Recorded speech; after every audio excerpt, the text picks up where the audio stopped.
Assalamualaikum warahmatullahi wabarakatuh. Perkenalkan, nama saya Raffi Andra Daniswardana. Hari ini saya ingin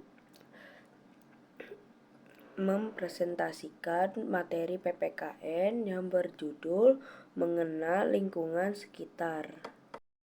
Sekitar itu mencakup 3 hal, yakni lingkungan fisik, flora, fauna, serta lingkungan sosial. Lingkungan fisik itu umumnya mempengaruhi jenis flora dan faunanya, atau tumbuhan dan hewan. Wilayah atau lingkungan tertentu akan dihuni oleh flora dan fauna tertentu pula. Lingkungan fisik juga dapat mempengaruhi perilaku masyarakatnya. Masyarakat di suatu wilayah dapat memiliki budaya dan perilaku yang berbeda dengan masyarakat di daerah lainnya, karena lingkungan fisiknya itu berbeda. Masyarakat dengan budaya dan perilaku masing-masing itulah yang perlu diperhatikan. 1. Lingkungan fisik. Lingkungan fisik yang mudah diperhatikan adalah menyangkut kawasan pesisir atau daratan. Daerah pesisir adalah daerah yang dekat dengan laut. Biasanya berupa daerah datar dengan tanah berpasir, sedangkan wilayah daratan yang dimaksud adalah daerah yang agak jauh dari lautan. Daratan dapat berupa dataran rendah maupun dataran tinggi ataupun pegunungan. Di pegunungan, wilayahnya juga dapat berupa gunung dan lembah yang landai, namun dapat juga berupa tebing-tebing yang terjal. Di beberapa daerah seperti di Ternate, pesisirnya langsung bersambung dengan gunung-gunung yang tinggi. Coba perhatikan tempat tinggal kalian. Di lingkungan fisik mana atau apa yang paling menarik dari lingkungan tersebut? Sungai atau aliran air juga merupakan bagian dari lingkungan fisik.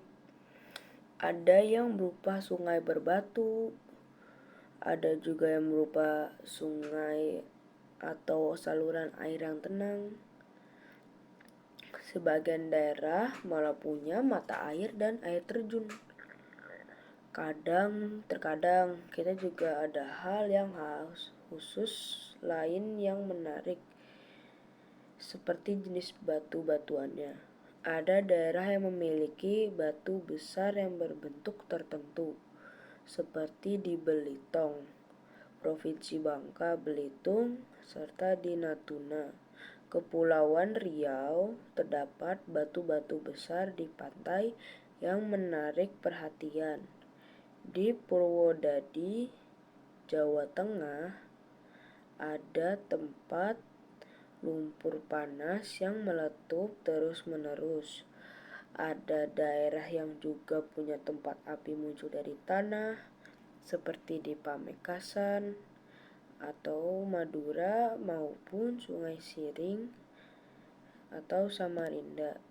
Tentu ada hal yang cukup menarik di daerah sekitar kita masing-masing yang layak disyukuri untuk dikembangi.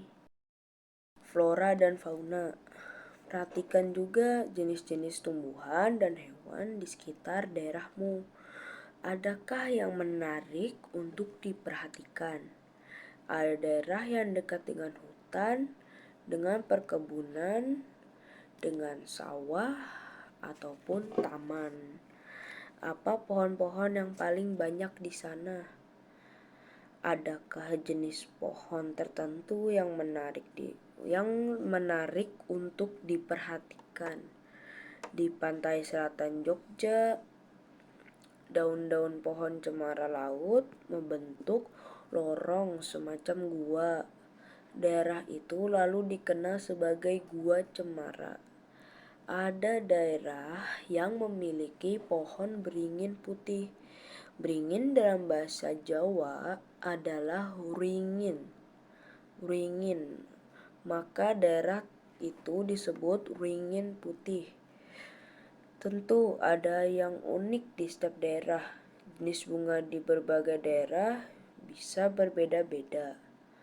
Ada daerah yang bunga flamboyannya, ada daerah yang subur saat ditanami bunga bougainville.